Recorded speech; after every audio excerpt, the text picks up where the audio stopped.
MrDjlonghair here, back in the house. This is interview with Meyer Jr., Part 2, Magic Cards. Before we go any further, I do want to say we're doing a special promotion with my sponsor, NorthValleyGames.com.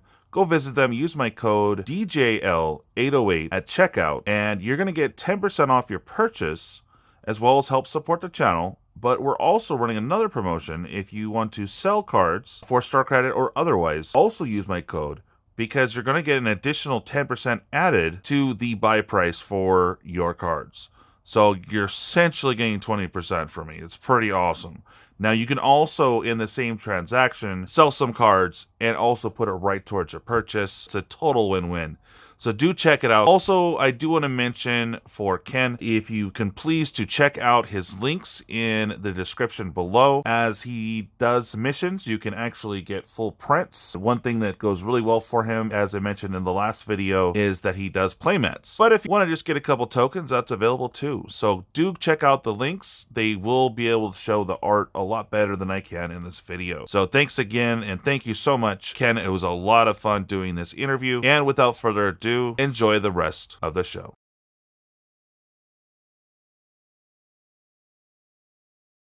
You were actually in 7 different sets, which is amazing. 13 cards in all that I know of, or that they are showing. I wish I would have done more cards. I wish I was like Doug Schuler, and done like 150 cards. Man, that would be awesome. But my output feels really small to me compared to most of my friends that do Magic. Yeah. And it was mainly just Arabian Nights, Ice Age, and then I think 2 or 3 cards that were in other sets like Dark Ritual and this one called Benelish Trapper. And that's really about it. So my contribution to Magic is comparatively small, really. You're most famous in the Magic community over a common card. We're going to get to that in just a moment. But actually, I did a little bit of homework. So I have Ice Age, Chronicles, Vintage Masters, Invasion, Tempest, Masters Edition 4, Arabian Nights, and 5th Edition. Now, some of these are reprints, but that's still a lot of sets to get your Magic in, get your art in, so that's cool.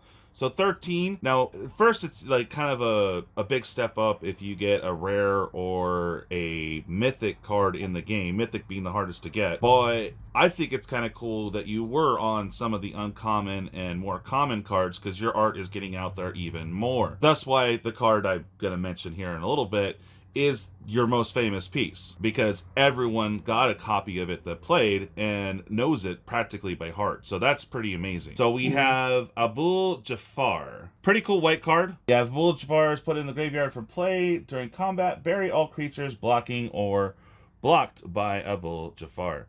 And it's just a little 0/1, so it's there, but I like the art a lot. One thing I can interject when it comes to Abu Jafar in particular, and most of the other best ones, I think, is in addition to the original images, at one point I wanted to do better versions of them. I did a different version of Abu Jafar, Kurd Ape, Urnam Jinn, Guardian Beast, and Stone Throwing Devils, just because I wanted to do, because the original artwork was only like 5x7. And I want to do bigger. And of course, I'm a better artist now, so I want to do better versions. So if you go into like my playmats folder on Facebook, a couple of those are in there. Oh, awesome. I don't even know if I can pronounce this right. Aurochs? I think it's Aurochs. Aurochs, okay. That one's cool. Was this an actual painting? Oh, yeah. Okay. Yeah, they're all traditional paintings. I didn't really do any digital work for Magic. It's all traditional stuff. I'm just saying, because the way the snow is on their horns, it looks like it's maybe like acrylic, or I'm not sure exactly. Was that watercolors? Yeah, it's just they were all watercolors. Okay, yeah, just the snow hits me as maybe like it had texture to it. But that's just me. Okay. Well, it could have been reproduction, might have had some effect on it or something. Ah, okay, that's probably what it is. Dark Ritual is a very heavily used card, because it cheats out a bunch of mana. But I like it because it brings you back. Huh? That image is actually me, by the way. Really? Yeah, because I'm cheap. I just did a simple photograph of me with the specific lighting and stuff, and then adapted it for the picture. Nice. Well, most people haven't watched older movies, but you know what this reminds me of? The baddie from Flash Gordon. I saw that a long time ago. You mean it's Ming the Merciless? There you go. There you go. That's it. Yes, and that's the look. It's cool. It brings me back because my folks had me watch a ton of old movies and old sci-fi. If the sci-fi was bad, we probably own it. Yeah. Yeah. So this one brought me back. Super cool. I actually need a card. Let me know if you have spares of those. I doubt you do, but hey, I can be You mean hopeful. Dark Ritual? Yeah. Yeah, no, I don't have any of those. Really, the only cards that I have now are the artist proofs that are left from Ice Age, and that's everything but Mr. Grimora. And they're all foreign Ice Age, too. So Okay. they're like doubly bad. And this one you do a lot of reprints, or not reprints, but redrawings of is the Guardian Beast. Super cool. At one point, I wanted some really big paintings for the Vegas Grand Prix because it's a really big room. So I did these 4 by 5 foot paintings of Curd Ape and Guardian Beast. Somebody ended up buying them later, but that's the biggest I've ever done of those things. Curd Ape, everyone knows you from this card. It is amazing art. Let's hear you talk about it because everyone wants to know what's up. Well, it's funny, when I did that, that was probably the simplest card for me to do because I found a really nice photograph in National Geographic and did a somewhat simplified version of it because, like I said, the art was pretty small, the original art, and mainly just made his eyes red. That's really the only change I made. And I've heard some people say it like really scared him as a kid, and to me, it's like that's one of the most innocent looking paintings I can imagine. Yeah. Even with the red eyes. But when I did that big 4 by 5 painting, I needed the original photograph because there's no way I would see the detail in my original painting. It was almost impressionistic. So I had to do a search online and eventually find that specific issue from, I think the issue itself came out when Magic was very new, like 1994 or so. But I finally found it and then saved that page from that article in National Geographic to do that really big painting. And oddly enough, Ken, no one knows this, but when I was a kid, my grandmother would work with acrylics and oil-based paints and stuff like that. And I don't know if it's the same picture that you did here from National Geographic, but she also did an ape that was super high realistic, but again with acrylics and oil-based paint. So when I saw this, I was like, okay, it looks a lot like the one that my grandma did. Holy, what?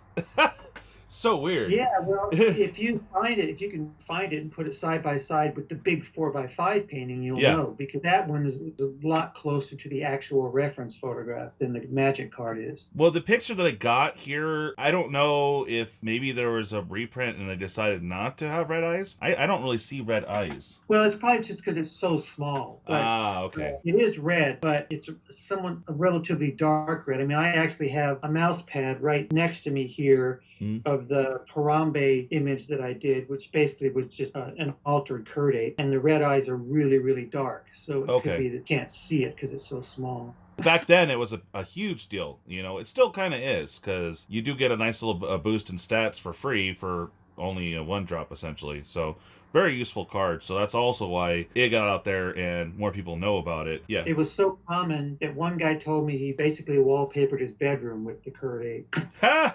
The card, hundreds of cards. I believe it, but it's still cool. I mean, like I said, it's almost better to have your art on a common card because everyone is gonna see it, Right. So right. I mean, you had some rare cards too. That one's the main one that everyone remembers. So that's pretty awesome, man. All right, so I know you don't have expertise in the game. So normally what I do on these interviews is we just cover 6 cards. Spoiler season is done already, but we planned this before spoiler season was over. Basically, I'm going to read the stats, talk about a little bit, and then you can come in and talk about the art. These ones I like because they use a lot of ink, or not ink, but it's dark. I just like the dark presence and reminds me some of your horror style. Right. Yeah, it kind of reminds me of that. So the first one I'm pulling up here of Harold, King of Skemfar. And this one's in my particular colors that I play, which is 1 colorless, a black, and a green. It's a legendary elf warrior. Definitely going in the elf deck. It's got Menace. When Harold, King of Skemfar enters the battlefield, look at the top 5 cards of your library. You may reveal an elf, warrior, or Tavar card from among them and put them into your hand. Put the rest at the bottom of your library in any random order. It's just an uncommon 3/2.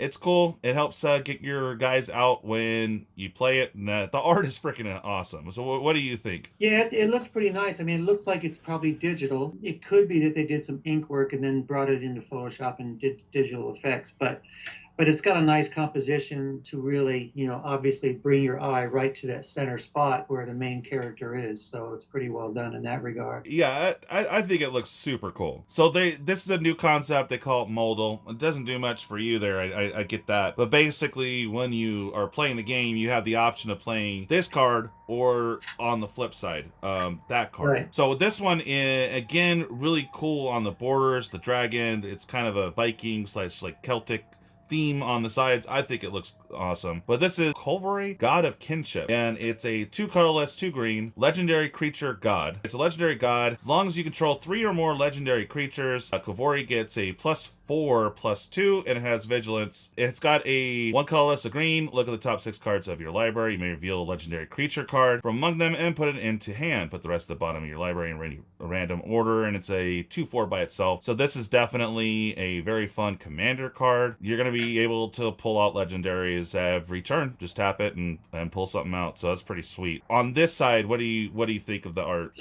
Well, the disadvantage is we couldn't, me or you, couldn't find any big versions of this. So I couldn't see all the detail that I'm sure the artist put into it. I mean, one sort of pro and con of doing cards digitally is nowadays is that a lot of the artists put tons of detail into these things, but they're reproduced really small. So sometimes, all that detail gets lost. You have to keep in mind the actual design of the elements. And this artist has done a good job of that because the woman is right in the center with mainly a lot of dark color, as are all the creatures. But that sort of delta shape behind her is really bright. So your eye goes right to her face, which is, I'm sure, what he wanted. I see what you're saying. It is difficult to really see it seems like there's a lot going on the outside, on the border, and down below you're not seeing. So, yeah, I get that. On the flip side of this, we got Ringheart Crest. It's a legendary artifact. It's a 2-drop. It's a 1 colorless, 1 green. As Ringheart Crest enters the battlefield, choose a creature type. You can tap it for 1 green mana. Spend this mana only to cast a creature spell of the chosen type or a legendary creature spell. I mean, I guess it's okay. It's a 2-drop to add a green that you can only spend on a creature spell. It's all right. Sideboard, just not usable. I don't know. It's okay. But any comments on the art? I mean, it seems pretty basic to me. Yeah, and the disadvantage a lot of times when you're the artist and you probably have to do one of these static images of just a thing is kind of hard to make it super interesting because there's no action going on or anything. There's no creature or anything. But, given that, he did a pretty good job because there are some nice darks and highlights that make it definitely look like some sort of metal insignia or pin or something. Well, in this one also, it's not the completely digitalized. So that's cool. It definitely has a little bit more of the artist touch, I think. Yeah, I mean, it's hard for me to see because, again, it's one of those images that we couldn't find a big version of. But, right. But it looks less digital in that there's not like a lot of lens flares or real airbrushy kind of stuff going on. It hasn't been Michael Bay, in other words. Or what? No, J.J. Abrams is king of the lens flare. That's right. All right, and this one is a Planeswalker. So Nico Eris, it's got an X, a white, and 2 blue. When Nico Eris enters the battlefield, create X shard tokens. And up to 1 target creature you control can't be blocked this turn. Whenever that creature deals damage this turn, return it to the owner's hand. Okay, that's the +1. -1, it deals 2 damage to target top creature for each card you've drawn this turn. That can be heavily abused and awesome. And -1, create a shard token. As far as the art goes, it's not too shabby. What do you think? Well, it's obviously technically really well done. Yeah. The one thing that I've noticed, and I haven't seen a ton of cards, but from what I've seen, the one thing that's kind of hard to do as a wholly digital artist is to make these, is to have a really identifiable style. Because when Wizards uses a lot of these digital artists to try and get as realistic and as detailed a work as they can, it seems difficult to have a real personal style because you're basically trying to get as realistic a photographic look as possible. It's sort of like a hurdle that a lot of the digital artists have to overcome. I mean, it's only my opinion, but in my opinion, a lot of the humanoid digital art tends to look the same to me because of that trying to be really photographically realistic. Definitely, and you're right. I mean, it does look similar. It looks cool, but it's like yeah, I can't tell from the common card as far as the art style and like the uniqueness. So you're right. I mean, it's really well done. It's obviously Yeah. really well done. Oh no, it looks awesome. All right. So the next one we got is Torov, God of Fury. Now this one looks more like comic booky, but still pseudo realistic. It looks a lot of fun. It's a 4-drop, so it's 2 colorless, 2 red. Legendary God. It's got trample, and whenever a creature or planeswalker an opponent controls is dealt excess non-combat damage. Torov deals damage equal to the excess to any other permanent, and it's a 5/4, so hella gnarly. Again, we got the border, which looks cool. It's pretty much the same border in all of them on the showcase art. But this one, they kind of accented more like the reds and the whites and stuff like that. But it's just some Viking dude with a huge hammer, with the skull guy. It looks almost like he's holding a He-Man sword almost. And I don't know. There's a lot going on, but it looks cool. What do you think? Yeah, I mean, you're right in that it's very much like comic book work because it's like it's black and white line work that's been colored probably digitally, and it definitely has a style. You know, definitely has a personal style to it. Yeah. Both sides do. And this is one where that Celtic knotwork border really ties into what's going on here. Sort of like his version of Thor, you know. Yeah. But yeah, it's a pretty cool looking piece. It sort of makes me think of some of Quentin Hoover's early work because he did comic book work and he was sort of inspired by people like Alphonse Mucha and stuff. But this is like a real demented kind of zombie comic kind of thing looking. Oh, we're getting to demented. Trust me. But I'm just gonna. You already touched base on this, so I'm just gonna read the text real quick. The Torov's hammer, obviously a reference to Thor's hammer. I mean, you know, come on, Mjolnir, or I like to say Meowner, because right. I never knew how to pronounce half of those. Yeah, exactly. But this is Torov's hammer. It's a colorless and a red. It's a legendary artifact equipment. Equipped creature has pay 1 colorless, 1 red. Tap it, unattach hammer. It deals 3 damage to any target. Return Torov's hammer to its owner's hand. So there you go. Got Thor throwing the hammer. Pretty awesome. Quick creature gets +3 as long as it's a legendary and equipped for 2. Pretty fun. All right. So this one's a fun one. I'm not going to get too crazy on the game details, but based on some of the art I reviewed of yours, Ken, I just thought I had to include this one. This is Valkyrie, God of Life. It's a 1 and a black legendary god. When Valkyrie enters the battlefield, each opponent reveals their hand. For each opponent, exile a creature card. They are revealed this way until Valkyrie leaves the battlefield. And it's got X. Choose a creature card exiled with Valkyrie with converted mana cost X. Valkyrie becomes a copy of that card. So very sneaky. Basically, this is Loki, right? That makes sense. Yeah. Any comments on the art? I mean, very comic booky. Kind of reminds me of the more twisted, maybe Frank Miller Joker ish, kind of. Well, Jeff's a friend of mine, and I've known him for a while now. We only get to see each other at tournaments, and he's really active on Facebook. So he actually posted the drawings for this and the other side. And this is one of the more recent series of pen and ink drawings that he's done that then were colored digitally afterwards. So it has a combination of traditional art in the pen or the ink brushwork, and then it has the more modern digital colors. Jeff's a really, really great guy, a lot of integrity, real good work ethic, and has a great wife too. She's awesome, and it's nice to see him get work back into Magic. Yeah, no, that's super cool. And I love the style on this. A lot of people like me, for example. Right. It's funny. I was talking to Solomon. He's like, "Hey, tell your friends, hey, give me back at Wizards, huh?" Yeah. So the cool thing is on this too is keeping that Loki type theme is on the flip side of this is Tybalt, Cosmic Imposter.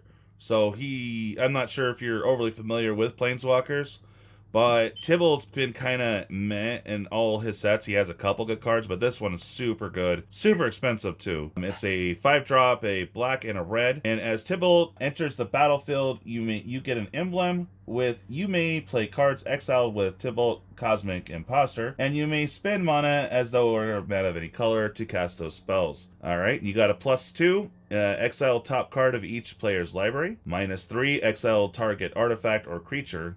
-8, exile all cards from all graveyards, add 3 red. And it starts off with 5, so it's easy to get to that altar.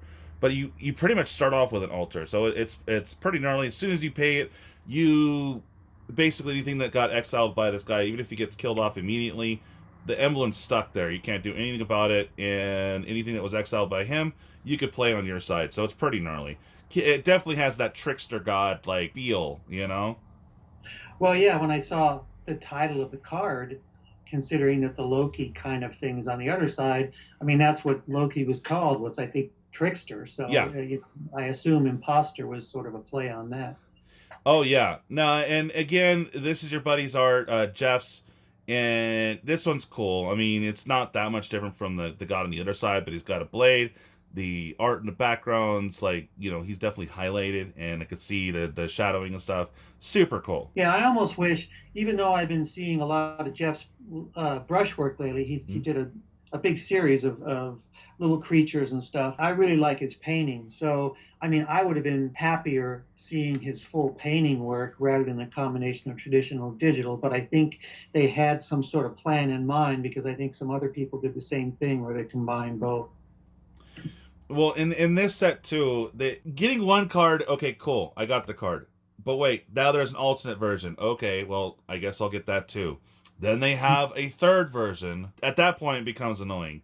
The other version of it, I actually like this version, Jeff's version, a lot better than the extended full art. Because it's just, I'm not inspired by that one at all. This one's cool. I want to use this one, not the other one. I'm just saying it's annoying that there's 3 different versions of a freaking card.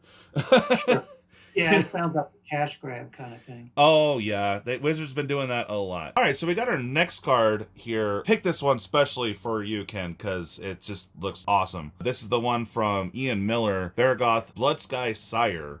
It's a 2 colorless and a black legendary creature, demon rogue. It's got Death Touch. Most, I think you attack and you get to do this. Colorless and a black. Target player searches their library for a card, then shuffles their library and puts that card on top of it. So, cool little tutor.